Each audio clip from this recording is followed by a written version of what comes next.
What's up, my friends? Today on the show, I'm going to share with you guys part one of how I put together this Star Wars inspired wall you see behind me. Today, we're building Death Star walls.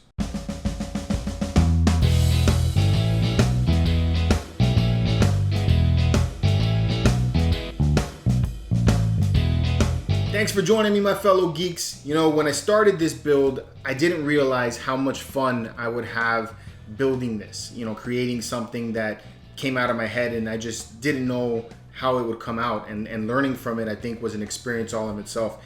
So now all I find myself doing is going online and trying to research other ways to build the other crazy ideas that are going on in my head. So because of that, I decided that these build videos would become part of the regular shows that you can come find here at MCE. I really have a lot of fun doing this, and you have no idea. It's very peaceful for me, it's calming, it's just a lot of fun. I enjoy it. So I want to share with you guys the experiences I have building things like this, and I can't wait to do more. So if this is your first time on the channel, or you're a returning person back to the channel, please subscribe and turn on notifications so you can stay up to date on all of our content. So when I first told my wife that I was going to be getting rid of the statue wall behind me and replacing it with a Star Wars panel that I was going to build myself, she first looked at me and said, "You sure you know what you're doing?" And then that was immediately followed by, "You know you're not that handy." So thanks, wife. Way to make a man feel confident about something that he wants to do by telling him, you know, you're not that handy. But you know, she's not all that wrong. You know, I'm not the handiest person in the world. At the time that I started to do this, I didn't even own a bunch of tools, really. I had like a few tools, you know, simple stuff, the drill, hammer set, you know, basic things you would need for home maintenance, but never anything in the world of carpentry. I tend to get hurt a lot doing this kind of stuff. So even I had a little bit of doubt about what I could do when I started this project. But you know, I don't let a little thing like not knowing how to do something stop me from doing anything. I always try it, see if I can do it. And if I can't, I can't, but I'm gonna push through and at least give it my best to see if I can come up with what it is that I've got going on inside my head. Now the tools problem, well, that was another issue. But thankfully I have a really awesome father and an awesome cool neighbor that was able to lend me tools and give me some tips on what to do, since both of them are really into this stuff, especially my neighbor. My neighbor, Brian, that dude is all into carpentry, and he has all kinds of tools in his workshop. So it was really cool having him next door to be able to pick his brain when it came to the little, you know, roadblocks that I had as I was building this thing. Now, if you've been watching my channel since the beginning, first of all, thank you so much for being a supporter. I really appreciate that. You all know that I'm an avid collector. I pretty much will buy anything I think is cool. And up until this point, most of the stuff that I've been buying has been statues. And prior to what the display you see behind me, I had a statue room. I had all kinds of statues behind me, and they're wrapped around the whole room. And I thought this was awesome. I really enjoy statues, and I still have my statue collection. I'm never gonna get rid of that. Not entirely anyway. I am shifting a little bit to Star Wars, but I don't ever want to get rid of my statues as a whole. Love those things. The problem I have is that my current room is not that big. It's kind of small, and having the statues around me made me feel a little bit claustrophobic. You know, I'm doing my statue reviews and everything, and every time I would turn or move around, I was afraid that I was gonna hit something and break it. And you all know how delicate these statues are and how expensive they are.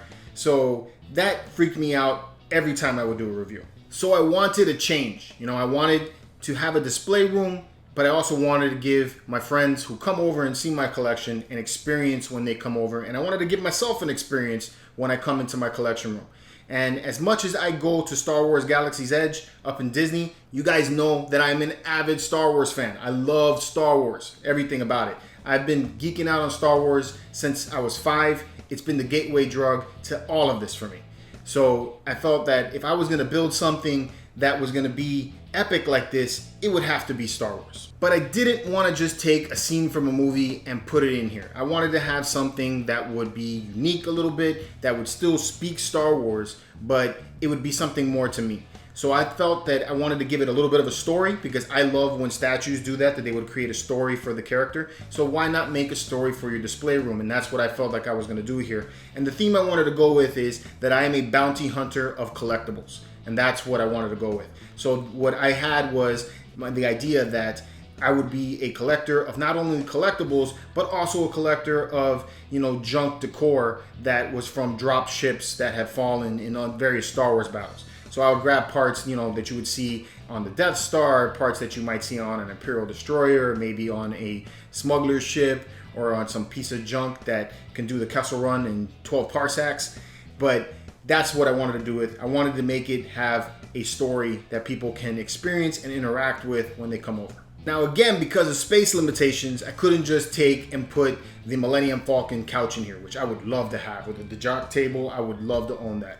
But I don't have that space just yet. So I wanted to create something that would be on the backdrop here that you guys can experience when you see my videos. And that's what I wanted to do with this whole encompassing theme that's behind me. All right. So what's more iconic in Star Wars than Death Star wall panels? You know, that has been in the movies since the very first one.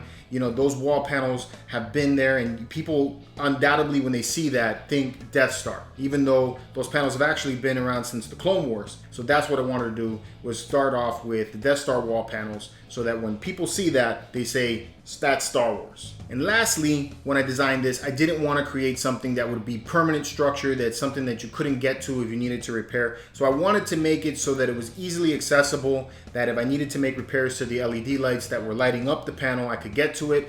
And then also, if I decide to move, that I can easily take it off the wall and truck it with me to the next house. So that's where my journey would begin with this Star Wars room I'm creating. So now let's talk about the supplies you will need if you want to do this. So first things first, you're going to need some wood to do this project.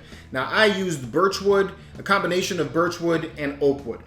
Now I could have used MDF, and looking back on that, I think I probably should have went with MDF, but I don't like the way MDF cuts. It's a very messy piece to work with. It creates a lot of sawdust when you're cutting with it, and there's a heavy amount of prep involved with that kind of wood when you go to paint it. So that was something that I really wasn't looking into wanting to do, so that's why I went with Birchwood. Now I decided to go with Birchwood for the faces because it has a smooth front surface. It's a plywood. It's a little bit cheap when you go to buy it. It's not as expensive as buying Oakwood. And then the Oakwood I used for the support beams that were behind it, which looking back now, I probably shouldn't have done that either because Oakwood is very expensive. Now Birchwood comes with its own set of problems. Birchwood is a very hard, durable plywood. It has a very smooth surface. It's a sheet of wood that they put on the very surface, and then there's a lot of mixed wood on the inside as a filler. The problem with Birchwood is that unless you buy it from a good lumber yard where you can get a good source of this stuff, a good quality piece of wood, you're stuck with Home Depot, which is what I have in my local neighborhood. Now Home Depot's Birchwood is very, very cheap. So you have to go through various sheets and make sure that it doesn't have any hollow areas. When I first got the Birchwood that I used for these faces, I then found out later on that there was many hollow areas on the inside, and you got things like warping issues that would happen when you would take and apply the paint. Other problems that would happen is that when you were cutting the holes, you would have actual holes on the inside that you now had to take and putty up before you went and finished the process. Now beyond the wood, you will also need 1/16 inch acrylic sheets, and I found those on Amazon. I'll leave a link for you guys to get those in the description. I also bought some hinges that I use so that I could create a door, which will allow me access into the back for the LED lights. And then finally, you're gonna need some good LED lights. Now I use these LED lights that I'm gonna leave in the description below. It's because they were very inexpensive. It's about $30 for 32 feet of this stuff, and it does the job. You know, it does light up, it changes color, which I like. You get a little controller that you could turn it on and off, which is awesome. The downside to the LED lights that I bought is they're not consistent in any kind of way. I've gotten 4 different boxes for 4 different orders of LED lights. Each one of those boxes came in, the plugs that connect them, all of them are different. The only thing's the same with these is the controller.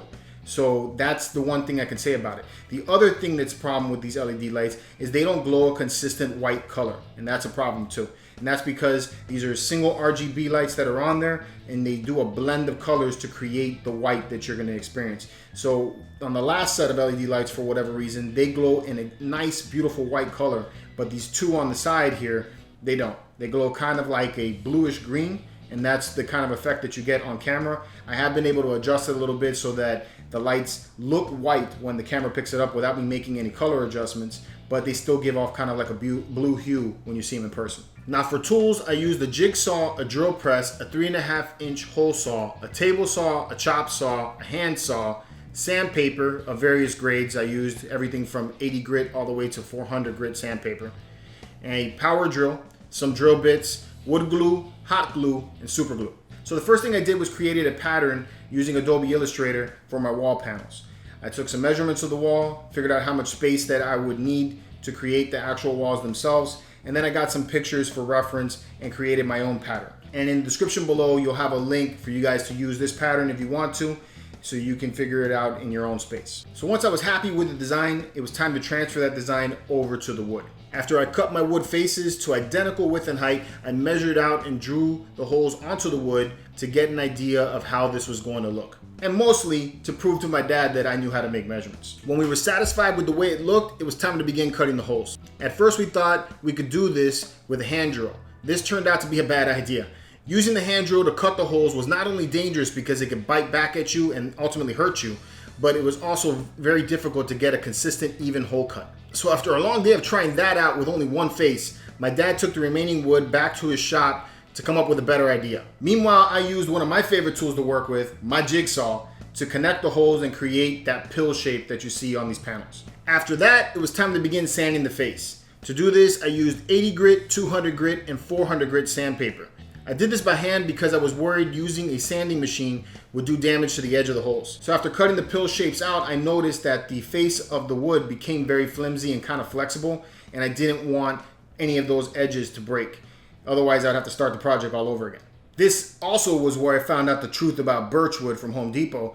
When I looked into the inside of my pill shapes, there was a lot of hollow areas. So I had to use a lot of wood putty to patch up those holes, sand them in, and make everything look smooth.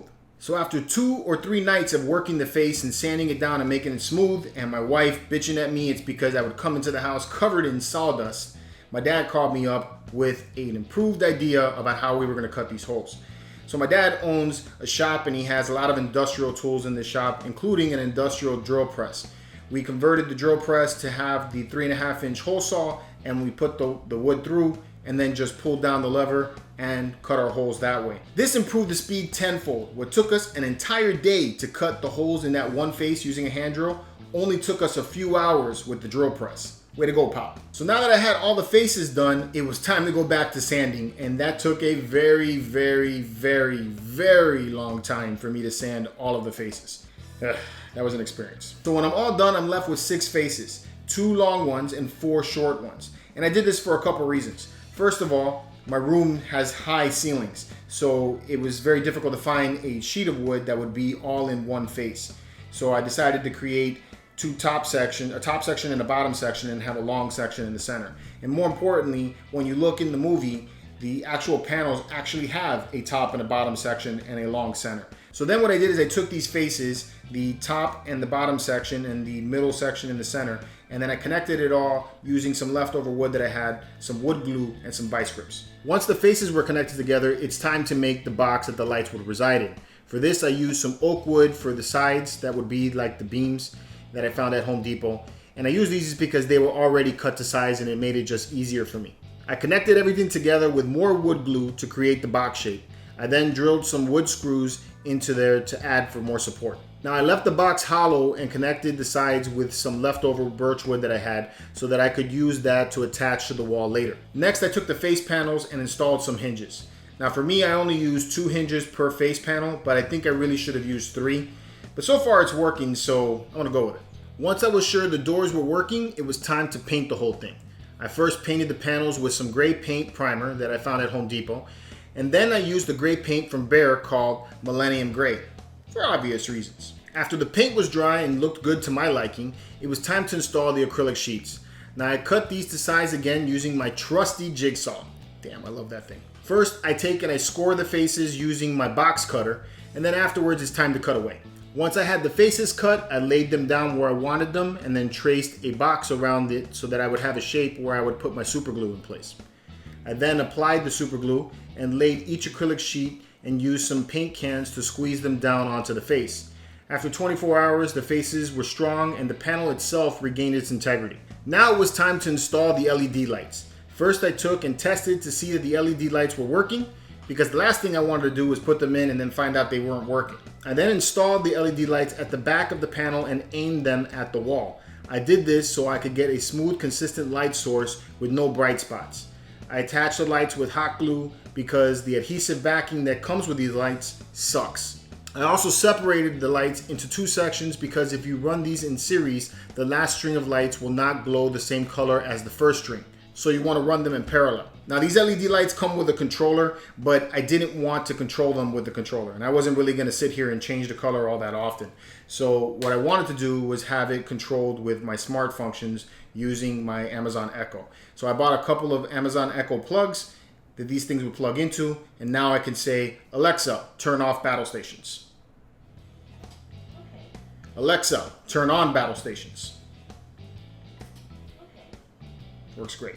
Now that that was all done, all that was left to do was install the wall panels, and I drilled them in directly to the wall studs because the last thing I wanted to do was have them fall on top of it.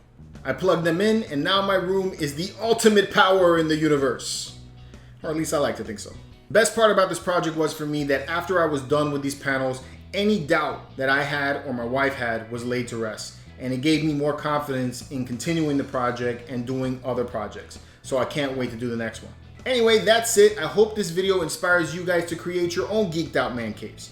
And if y'all could do me a favor, please tag me on Instagram with your own man caves. Anything that you guys have coming up with, projects that you're doing, I'm interested in seeing them, and I can't wait to see what you guys come up with. Thanks for joining me for part 1 of this Star Wars room build. In part 2, we're going to be going over my Greeblies droid control box back there. Probably not going to want to miss that one. It is actually pretty cool. So thanks guys for joining me again. Until next time, keep building your dreams and keep it marvelous.